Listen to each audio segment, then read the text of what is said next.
Oh, I think master comprehension was one of the starting things which I did on eGMAT. That was very helpful in helping me understand, how do you break down large RC passages into smaller bits, and how do you extract the most out of the things which are important, basically.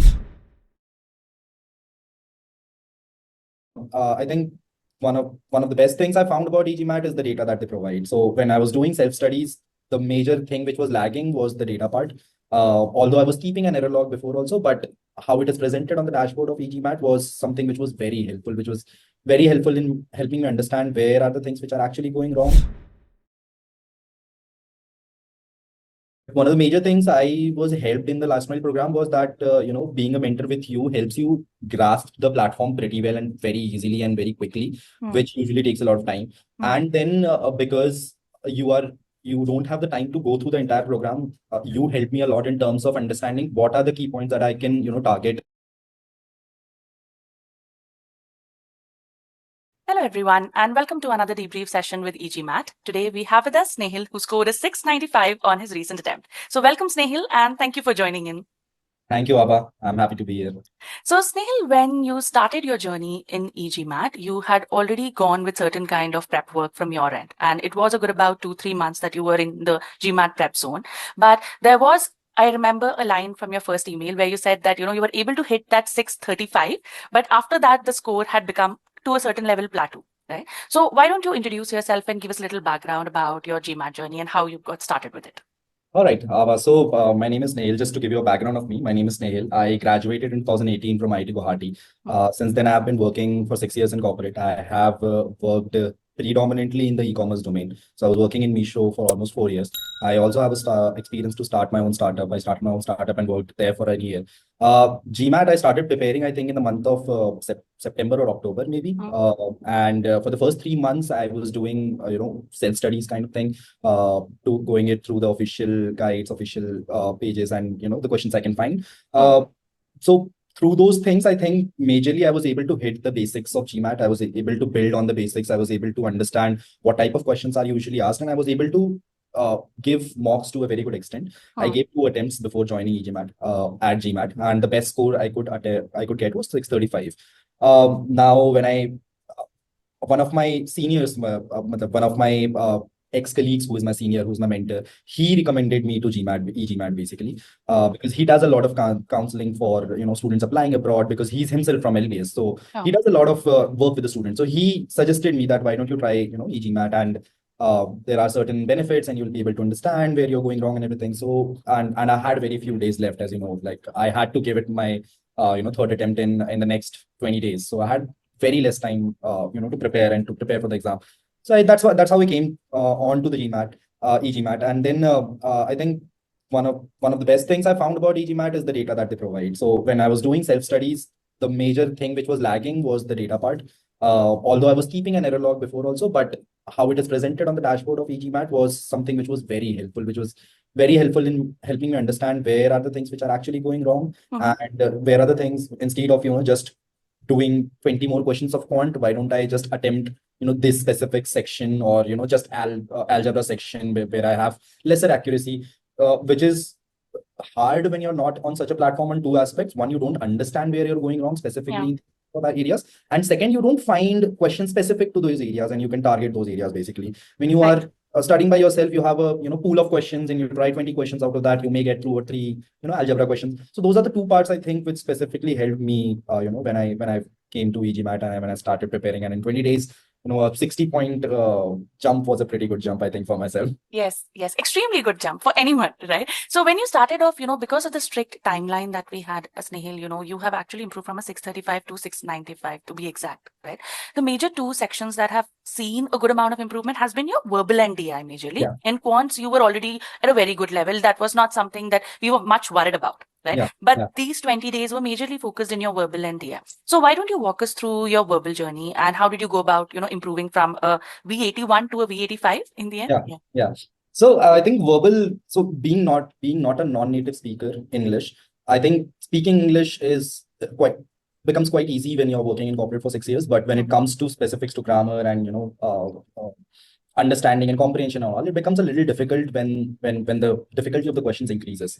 I was struggling. I remember when I joined eGMAT, and before that, when I was going through my report of my last examination I attempted, I remember I was struggling heavily in terms of RCs, because comprehension of RCs was a big deal for me. It was becoming very difficult, specifically when RCs were in humanities department or history and all. If it is in science, because I'm from science background, it was easier for me, but comprehending other types of RCs was very difficult. Now, I think master comprehension was one of the starting things which I did on eGMAT.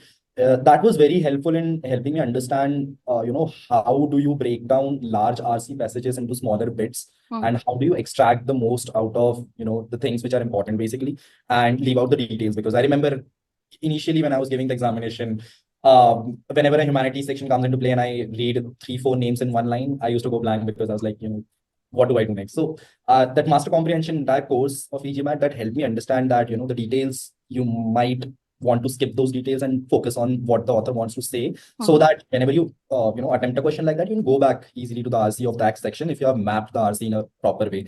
So I think Right. that helped me extremely well, because I remember I got only 3 questions wrong in RC when I gave my latest attempt. Yeah. Whereas before I usually used to get only 3 questions right in RC. Okay, So that's a change. that's the That's a kind of huge difference change. I got. Yeah, Yeah. that's the kind of difference I got in verbal. So I think in verbal, majority is this, and then is the same thing what was happening in RC was happening in CR questions, inference type questions as well. Because inference type questions are also this in a similar way. I think strengthen and weaken are more of straightforward questions where what you need to do and you have a proper path. But inference questions become a little it comes a little out of the box when it hits certain kind of difficulty level, because you have to comprehend what the author is saying, and then you have to choose the answer, which at a certain difficulty level becomes very confusing between 2 or 3 choices. That's where I was struggling the most. So keeping an error log of all the inference questions I attempted and going through them again and again made me understood basically that I understood what are the basic mistakes I was making. Majorly that I was confused between 2 options, and because I was not very comfortable with the wording of one, I would choose the other, and it turned out to be wrong, something like that. So these are good type of mistakes I was making. Yeah.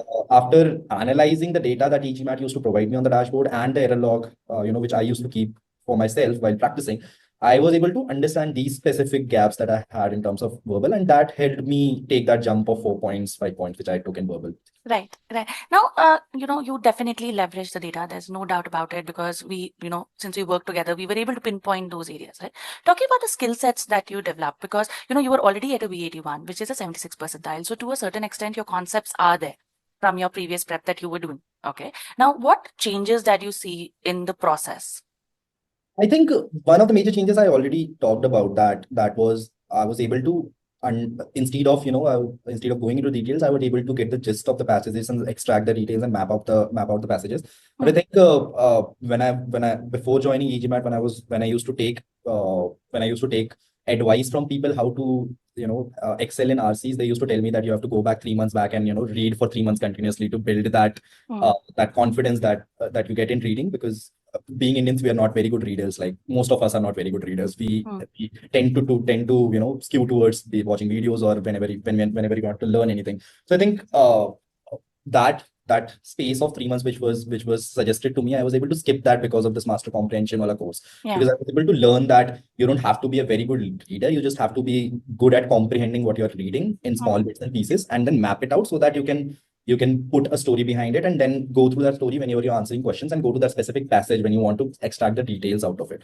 So I think it was one of the major things. Apart from that, I think verbal, another thing I worked extensively upon was in the CR section. I worked on the boldface parts very well. That again comes on the same skill set, I think, inferring the questions or inferring what the author is trying to say. I was struggling with the boldface questions more because of the answer choice word schemas, how it is represented in the answer choices. There are certain jargons which are used in these answer choices and boldfaces, which I was pretty much struggling with. But after going through the entire course, I think with every explanation which eGMAT provides, it provides you a set of it provides you a set of jargons which are used in these type of questions. And if you keep a track of these jargons, eventually in 1 week or 2 weeks of attempt, although I don't say it would take only 2 weeks only, but it took me 2 weeks to get to that rhythm that I was able to grasp those jargons and understand that what those jargons were actually telling, so that it helped me distinguish what were the right choices versus what were the wrong choices. Got it. Got it. And what about your DI section, Snehil? What were the major changes that you started making in your DI? So I think one of the major challenges, and I say this in behalf of I think all of the community who are attempting the focus edition, that DI doesn't have a lot of questions, in the world because it has been recently introduced. Yeah. So when it comes to DS, data sufficiency, you have a lot of questions, but in other areas the question banks are very limited. So the amount of practice you can do in DI is very small, and you have to take advantage of the lesser practice you do in DI. I Yeah. think in terms of DS, I was initially good at DS, but I was very much struggling in other parts, table analysis or graphical analysis. Although I have worked with data a lot, so it was quite embarrassing for me personally that I was struggling in these areas. But I think one of the major things which I worked upon, and I think DI was the last part that we attempted during our entire session because we wanted Yeah. to perfect our quant and verbal sections. So Mm. at the last when I was attempting DI, I think one of the major things I focused upon was more on understanding the types of questions that I can target because I had given two attempts already. I was more focusing upon DS is more or less sorted. Let's try to Mm. figure out that how we can get an accuracy of 90-95% in other types of questions, and how do you manage your time. So management Right. of time is one of the major areas which I was struggling with when we Mm. first talked about DI. Also, I remember we had a conversation where we discussed that MSR is something that I was already missing upon because three questions out of the bag because I was not getting time. So I think time management is something which I was able to work upon with eGMAT because the sectional mocks you give or the quizzes you give, those help you understand where are the questions which are taking more time upon, and you can manage that time in your next attempt by understanding that okay, table analysis is taking more time. Let's not give it more time. Wrap it up in 2 minutes, or mark it and move it on so that you can come back. Otherwise, you won't be able to attempt those DS questions, which are pretty easy questions at the end. So I Yeah. think time management is one of the major parts which I worked upon personally in DI, which helped me improve my score. Right. Right. And since we were working on the short span and you were also starting with a decent score, you were also part of the last mile push program, right? So what kind of, contribution did that make to your prep? How different was it? I think one of the major things. So because I was very short on time. I think Mm. personally 20 days. I personally did not think that I would be able to make it. But one of the major things I was helped in the last mile program was that being a mentor with you helps you grasp the platform pretty well and very easily and very quickly, Mm. which usually takes a lot of time.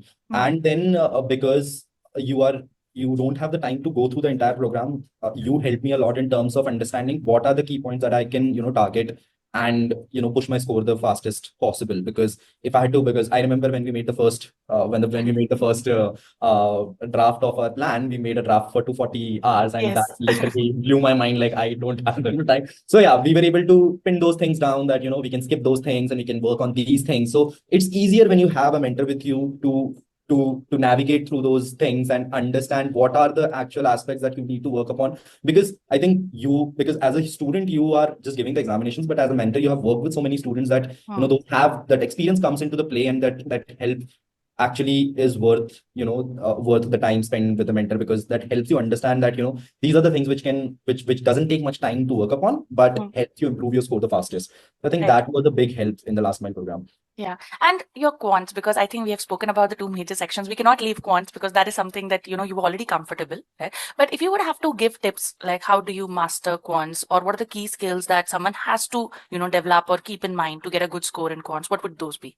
I think quants, other like apart from all the other sections, personally, I felt that quants are mostly about the basics.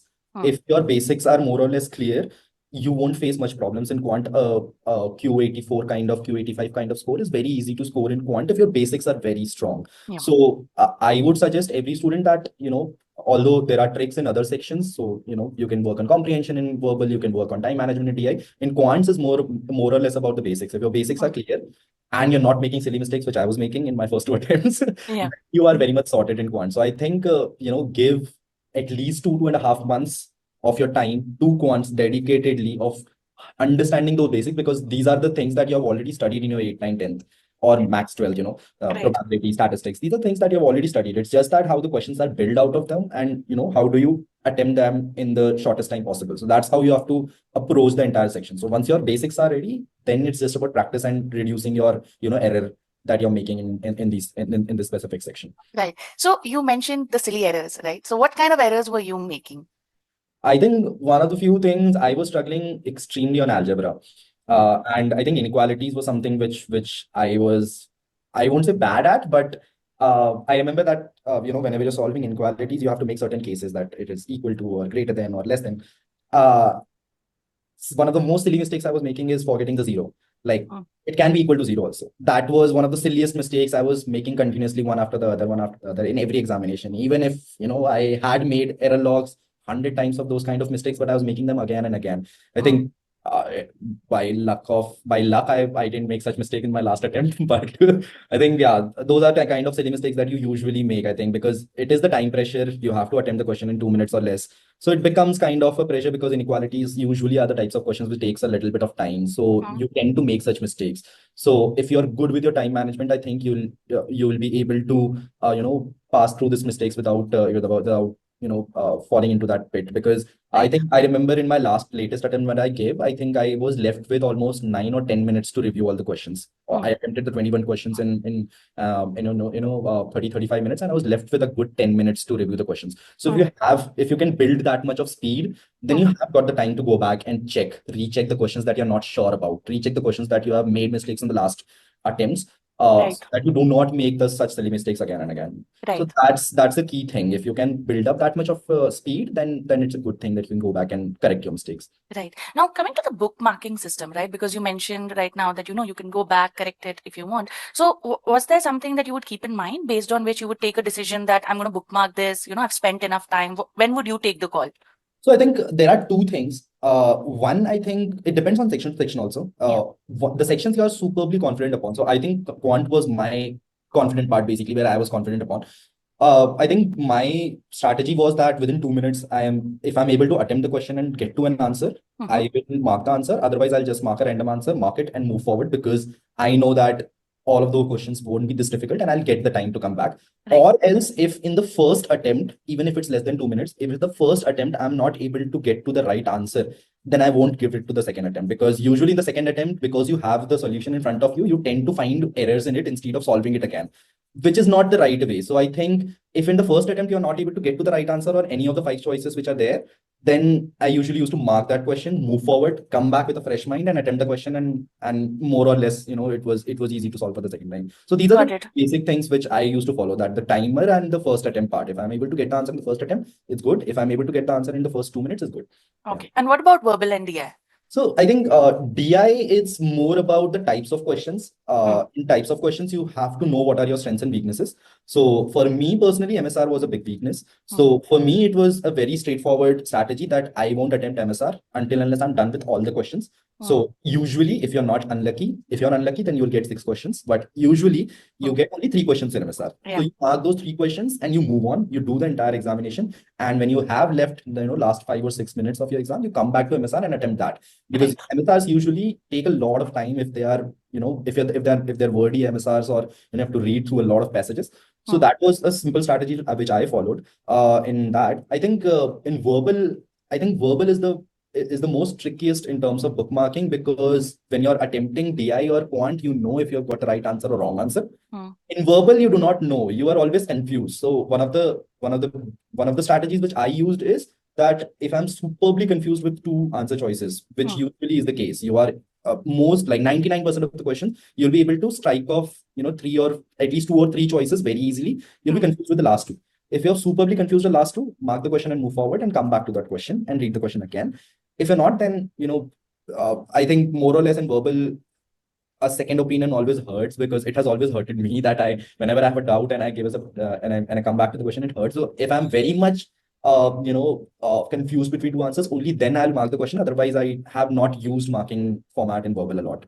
Got it. Got it. Now, moving from the sectionals, right? You said you took a lot of sectionals a few minutes back, and then definitely we entered the mock stage, right? So what were the key things that you would keep in mind? Let's talk about the sequence that you took, because I know sequence plays a very crucial role, and it's slightly subjective also. Some people want to start with their strengths, while others believe that they want to start with something that might go wrong, a little bit of their weakness, so that they can do it with a fresh mind. So what was your sequence? Why don't you walk us through that? I think my strategy here was that I knew that in the starting of the examination, I'll have a fresh mind. So I wanted to go give all of it to my strength. Yeah. Because I had given 2 attempts previously also, I had it in mind that I am at my lowest in the middle of the examination when you are attempting the second question. So That's why I kept verbal in the second part. So my sequence was quant, verbal, and then DI. Quant was my strength, verbal was the weakness, and then DI was something which was tricky, but I knew that if I could manage the time, I would be able to do it. So it was Right. about time management. So that was my sequence. I don't think I have a lot. I put a lot of strategy behind this. I think I knew that I wanted to. I don't want to attempt, two quant sections one after the other. It would be too much maths. So that's why I kept, verbal Verbal. Yeah. so that I can take a 45 minutes breather from math and then come back to math again. Hmm. But I think I always wanted to start with quant because in the starting of the examination, if your best part goes right, you get a certain confidence basically. It can go the other way around also, that if it doesn't go right, then your exam is gone altogether. But Yeah. if it goes right, if you have confidence in that, if you're able to secure good in your quant, then the other two sections automatically flow in that confidence. So that was probably my strategy, that I wanted to do as good as possible in quant and Correct. then probably go for verbal and DI, with that confidence that I can do good in this examination. So that was mostly my strategy for keeping that sequence. Right. And test day experience. So, I think I gave 2 mocks before giving the tests. right. Yeah, and in both those 2 mocks, I scored pretty good, decent type of score. And I had this feeling because I had already given 2 attempts on GMAT that mocks are a little more difficult than GMAT. So I will be able to score a little better in terms of GMAT, and I would be able. But I think on the test day, I think my slot was in the evening. I woke up in the morning and then I was feeling okay-ish because it was not the first time I was giving the examination. Because I remember the first time I was giving the examination, I was super nervous. But I think when you give a multiple attempts, and because this was my third attempt, Yeah. I was not that nervous. It was a new exam center. I went there. I think the first 45 minutes defined my examination when I attempted the quant section. Uh, After attempting the first 17, 18 questions of quant, I knew that I'm going to use this examination because I was pretty sure that until unless I made a silly mistake somewhere, I wouldn't get any question wrong. It was all right questions. And it actually turned out to be like that. I think out of 21 questions, first 19 questions all were correct of mine. So I had my tuitions right basically. So in those first 35, 40 minutes, I was pretty sure that, this is going to be I'm going to score good. So it gave me that confidence. I spoke before that, first 19, 20 questions when I attempted, it gave me that confidence. And then I moved into verbal and it was good sailing for me from there. Right, right. And what about your verbal and DI? So when you were giving your verbal and DI, did you have that hinge that things are going as planned and you would be able to get to a level that you were aiming for? I think verbal, I never had that confidence of, I could tell that it's right.